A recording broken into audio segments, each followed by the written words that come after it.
చేసినందుకు మీ అందరికి కూడా చాలా ధన్యవాదాలు తెలియజేస్తాను. అలాంటి భాగస్వామ్యం నన్ను మీ కుటుంబ సభ్యుల్లాగా చూసుకోవడం బట్టే ఈసారి నేను మళ్ళీ ఎమ్మెల్యేగా మీకు సేవ చేసుకుంటా అని చెప్పి ఈ సందర్భంగా తెలియజేస్తాను. ఇకపోతే మరి మనం విగ్రహాలు ఇంట్లో దేవుంది పెట్టుకుంటూ ఒప్పుకుంటాం, ఇట్లా అందరు కనబడేలా కూడా విగ్రహాలు పెట్టుకుంటాం. గారు విగ్రహాలు ప్రపంచంలో అందరికంటే ఎక్కువ ఎందుకున్నాయంటే అప్పటికే గుర్తించారు ప్రపంచ మేధావి, గొప్పగా విద్యను అభ్యసించి వారు వాళ్ళ ప్రపంచ మేధావిగా గుర్తింపబడ్డారు. అంటే మనం చెప్పదలుచుకున్నది ఏంటంటే విద్య అన్నిటికంటే ప్రధానం.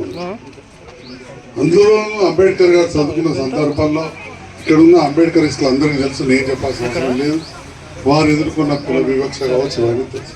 అన్ని ఒడిదొడుకులకు అనుగుణంగా ఎంతోమంది పెద్దలను ఒప్పించి మెప్పించి బరోడా మహారాజు లాంటి వారు నిన్ను విదేశాలకు పంపిస్తా అని చెప్పి వారికి ఆర్థికంగా సహాయం చేసినంటే వారి గుణగణాలు కూడా ఎంత గొప్పయో ఆలోచన చేయాలి. చదువు ఎంత గొప్పదో గుణగణం అంటే అందుకే చదువుతో పాటు సంస్కారం కూడా ఉండాలంట. మరి అలాంటి సంస్కారవంతుడు మన బిఆర్ అంబేద్కర్ గారు. మరి వారి ఆశయాలు గొప్పవి, దానికి అనుగుణంగా విద్య రావాలి. ఇది రాజకీయ వేదిక కాదు, ఒకే ఎంపీ ఎలక్షన్లే కావచ్చు కానీ నాదైతే అయిపోయింది. కానీ మర్చిపోరాదు కాదు, భారతదేశంలో బీద బడుగు బలహీన వర్గాల్లో ఇప్పటికి ఉన్న దళితులకు తెలంగాణ రాష్ట్రంలో ఏర్పాటు చేసిన గురుకుల పాఠశాలలు, గురుకుల జూనియర్ కళాశాలలు, గురుకుల డిగ్రీ కళాశాలలు, న్యాయం కూడా తెలవాలని చెప్పి ఒక న్యాయ కళాశాల స్థాపించింది కేసీఆర్ గారు అని చెప్పి సందర్భంగా తెలియజేస్తాను. వాస్తవం జైత్యాల భవన్ నగర్ వస్తే తెలుస్తుంది మీకు, వాళ్ళు ఎలాంటి భోజనం చేస్తున్నారు అనేది మీకు పోతే తెలుస్తుంది. అదేవిధంగా డిగ్రీ కళాశాల పెట్టించినాం. ఇవన్నిటితో పాటు ఉద్యోగాలు కూడా రావాలి. మరి ఉద్యోగాలు రావాలంటే పోటీ పరీక్షలకు పోవాలి. పేదవాళ్ళు ఉంటే ఎట్లా చదువుకోవాలి? మీ కుటుంబ సభ్యునిగా ఉన్న నేను నన్ను ఎమ్మెల్యే గెలిపిస్తే మొట్టమొదటి స్టడీ సర్కిల్ అంటే పరీక్షలకు ప్రవేశం పోయేది భోజనము రేస్ తోటి జైత్యాల బీటుబజార్ ఎల్ఎల్ గార్డెన్ దగ్గర 100 మంది ఉండేది ఏర్పాటు చేయిస్తే ఇలా 36 మందికి ఉద్యోగాలు వచ్చాయని చెప్పి సంతోషంగా చెప్తున్నారు. లిస్ట్ ఉంది, పోయి చూడండి. 36 మందికి ఉద్యోగాలు వచ్చాయి, కానిస్టేబుల్ నుంచి ఎస్ఐ నుంచి తహసీల్దార్ దాకా. అంటే ఈ రకంగా మన ప్రభుత్వం బీదపడు బలైన వర్గాల కోసం పనిచేసింది. ఈరోజు వారి ఆశయాలకు అనుగుణంగా మీరందరూ కూడా ఉండాలని చెప్పి ఆకాంక్షిస్తూ, అంబేద్కర్ చాలా గొప్ప వ్యక్తి. ఈ రకంగా ఉన్న దేశం, భాషలు ఇట్లాంటి దాన్ని ఇలా ఏకంగా ఉంటుందంటే అంబేద్కర్ గారు ఆలోచించి రాసిచ్చిన రాజ్యాంగం.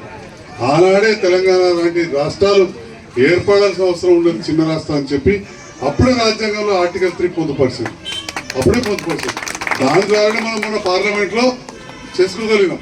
అన్ని పార్టీలు మద్దతు ఇచ్చినాయి. ఎవరు నేను ఇచ్చినా అంటారు, ఎవరు నేను వింటున్నా అంటారు. కానీ కొట్లాడింది కేసీఆర్ అన్న సంగతి మనం మర్చిపోవాలి. కేసీఆర్ గారు వచ్చిన తర్వాత ఇవాళ విద్య కావచ్చు, బీద వాళ్ళకి పెన్షన్లు కావచ్చు, 200 నుంచి 2000 రూపాయల పెన్షన్ చేసాం.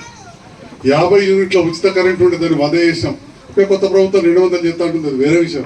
కానీ మన ప్రభుత్వం కూడా 50 నుంచి 100 చేసింది. అంటే ఈ రకంగా అన్ని వర్గాలకు ఇంకా పెద్ద ఎత్తున కొంతమంది కార్యక్రమం ఉంది. దురదృష్టవశాత్తు రకరకాల కారణాలు ఉంటాయి గెలుపోవడంలో, వాటిని అన్ని విశ్లేషించే సందర్భం కాదు.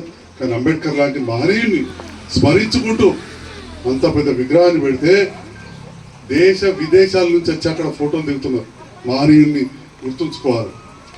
సచివాలయం అక్కడ నడుస్తుంది మన రాష్ట్ర రాజ్యాంగం, రాష్ట్ర పాలన, దానికి మనం అంబేద్కర్ గారి పేరు పెట్టుకున్నాం.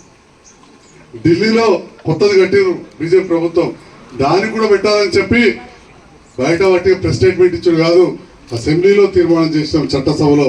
ఆ తీర్మానం చేసిన తర్వాత నన్ను కూడా మీరు భాగస్వామ్యం చేసినందుకు నేను గెలుస్తూనే అయినా మీకు ధన్యవాదాలు తెలియజేస్తాను. వారు పెట్టలేదు, మనం మాత్రం పెట్టినాం. అంటే ఈ రకంగా ప్రభుత్వ పక్షాన వారిని గౌరవించుకున్నాం. మీ ప్రతినిధిగా వెళ్ళ నేను అందుబాటులో ఉంటానని చెప్పి కూడా తెలియజేస్తూ, ముఖ్యంగా విద్య వైద్యం అనేది చాలా ఇంపార్టెంట్. బ్రహ్మాండమైన వైద్య కళాశాల జైత్యాల వచ్చింది. హాస్పిటల్ పాత బస్ స్టాండ్ ఎంత ఉండదో అంతకు డబల్ వచ్చింది, ఇంకా డబల్ అవుతుంది. ఆల్రెడీ నిధులు అన్ని ఇచ్చే పక్క జరిగినాయి. మీకు ఏది ఉన్నా నేను అండగా ఉంటా.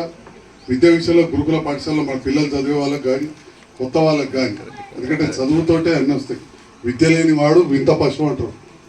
వాడు పశువులు తక్కువని కాదు, మనంత సంస్కారం ఉండాలంటే వాటే వాళ్ళకు ఉంటుంది. ఎవరు చెప్పిన భాష చెప్తున్నా మళ్ళీ అనేది పశువుల ప్రేమికులు కూడా ఉంటారు, ప్రేమించాలి, మనం కూడా ప్రేమిస్తాం.